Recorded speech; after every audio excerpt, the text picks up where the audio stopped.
Basic trouble shooting common issues. Okay, so చూడండి, మీకు ఎప్పుడైనా సిస్టమ్ ఏదైనా హ్యాంగ్ అయినట్టుగా ఉందనుకోండి, సింపుల్గా మీరు ఏం చేస్తారంటే రీస్టార్ట్ చేసేయండి. రీస్టార్ట్ ఎలా చేస్తారు?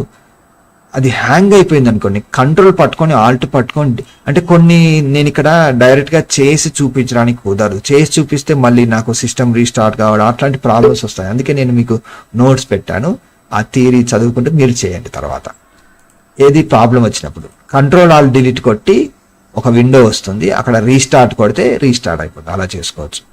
నెక్స్ట్ చూడండి, కేబుల్స్ ఏదైనా సరిగా పని చేయట్లేదు, ఆన్ కావట్లేదు అంటే మీరు ఒకసారి కీబోర్డు మౌస్ ప్లస్ కేబుల్స్ అన్ని ప్రాపర్గా పెట్టి ఉన్నాయో చూసుకోవాలి.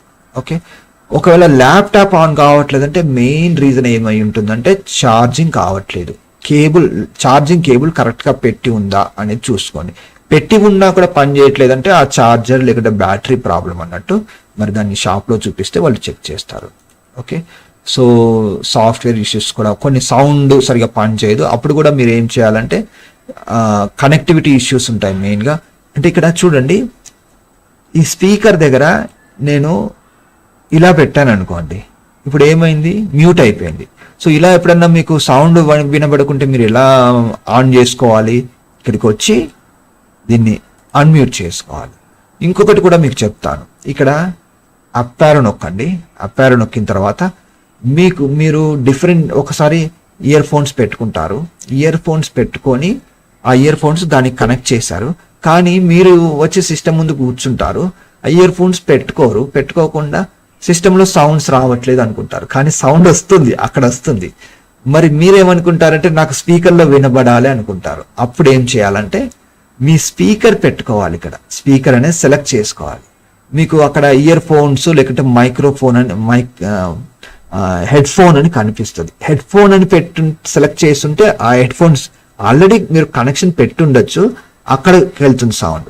అది తీసేసేసి స్పీకర్స్ అని పెట్టుకుంటే మీ స్పీకర్స్లో అవుట్పుట్ అనేది వస్తుంది. సో అది కూడా మీరు ఇక్కడ క్లిక్ చేయడం ద్వారా ట్రబుల్ షూట్ అనేది చేసుకోండి. ఓకే, నెక్స్ట్ మనకి నేను కొన్ని స్కిప్ చేస్తున్నాను, కామన్గా వాడేటి వరకు మాత్రం చెప్తున్నాను. ఇంటర్నెట్కు మీకు కనెక్ట్ కాకుంటే జనరల్గా ఆ రౌటర్ బాక్స్ ఉంటుంది కదా, అక్కడ లైట్స్ ఏ విధంగా వస్తున్నాయి ఇంటర్నెట్ సర్వీస్ ప్రొవైడర్ మీకు చెప్తారు. కరెక్ట్గా ఇన్ని లైట్స్ వస్తే మీకు ఇంటర్నెట్ ప్రాపర్గా వచ్చినట్టు. అక్కడ లైట్ సిగ్నల్ సరిగా లేకుంటే మీరు వాళ్ళకి కంప్లైంట్ చేయాలి. లేదు అక్కడ అంతా బాగుంటే కనుక కేబుల్ కానీ వైఫై పాస్వర్డ్ కానీ ఏమైనా చేంజ్ అయిందా చెక్ చేసుకొని మీరు అది సాల్వ్ చేసుకోవాలి. నో సౌండ్ అది మనం ఆల్రెడీ చూసాం. Okay, application not responding. చూడండి, కంట్రోల్ పట్టుకొని షిఫ్ట్ పట్టుకొని ఎస్కేప్ బటన్ నొక్కితే, కంట్రోల్ పట్టుకొని షిఫ్ట్ పట్టుకొని ఎస్కేప్ బటన్ నొక్కితే, ఎస్కేప్ బటన్ కీబోర్డ్ మీద ఉంటుంది, మీకు ఇట్లా వస్తుంది. అంటే ఏదైనా ఒక సాఫ్ట్వేర్ హ్యాంగ్ అయిపోతే, సో మీరు ఇంకొకటి కూడా చెప్తాను నేను, కంట్రోల్ పట్టుకొని ఆల్ట్ పట్టుకొని డిలీట్ కొట్టండి. ఓకే, సో ఇది మీకు పని చేయకుంటే కంట్రోల్ పట్టుకొని ఆల్ట్ పట్టుకొని ఇక్కడ ఉంది చూడండి, ఇది నొక్కండి. ఇది నొక్కితే మీకు, నేను నొక్కుతున్నాను చూడండి, కంట్రోల్ ఆల్ట్ మీకు స్క్రీన్ మీద ఏం కనిపిస్తుంది? ఏం కనిపిస్తుంది ఒకసారి చెప్పండి. స్క్రీన్ మీద బ్లాక్ గా కనిపిస్తుంది సార్. అక్కడ నాకు ఒకటి వచ్చింది, ఏది లాక్ స్విచ్ యూజర్ మీరేం నొక్కకండి, తర్వాత ట్రై చేయండి. అందులో టాస్క్ మేనేజర్ అని కనిపిస్తుంది. టాస్క్ మేనేజర్ నొక్కాను, నొక్కితే నాకు ఒక విండో వస్తుంది. ఆ విండో ప్రస్తుతం నా సిస్టంలో సంథింగ్ వచ్చింది, ఇక్కడ ఇట్లా వస్తుంది. సో ఇప్పుడు కనిపిస్తుంది కదా.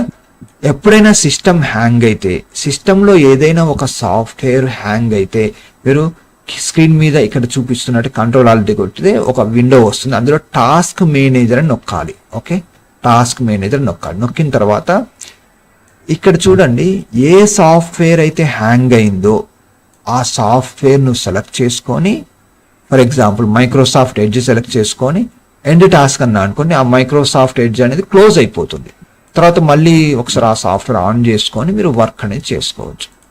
సో ప్రింటర్ వర్క్ చేయకుంటే కామన్గా ప్రాబ్లం ఏమై ఉంటుందంటే, కేబుల్ సరిగా ఉందా ఒకసారి చెక్ చేసుకోండి, పవర్ ఆన్లో ఉందా చెక్ చేసుకోండి, పేపర్ జామ్ అయిందా అది కూడా చెక్ చేసుకోండి, డ్రైవర్స్ ఏమైనా పాత డ్రైవర్స్ ఉన్నాయా అంటే మీరు ఒకసారి ప్రింటర్ నేమ్ ఇంటర్నెట్లో టైప్ చేసి కొత్త డ్రైవర్స్ ఇన్స్టాల్ చేసుకుంటే మీకు అది పనిచేసే అవకాశం అనేది ఉంటుంది.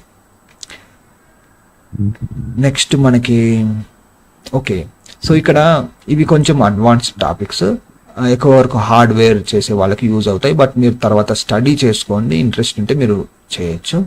జనరల్గా మనకి డే టు డే లైఫ్లో అది ఉపయోగపడవంతగా.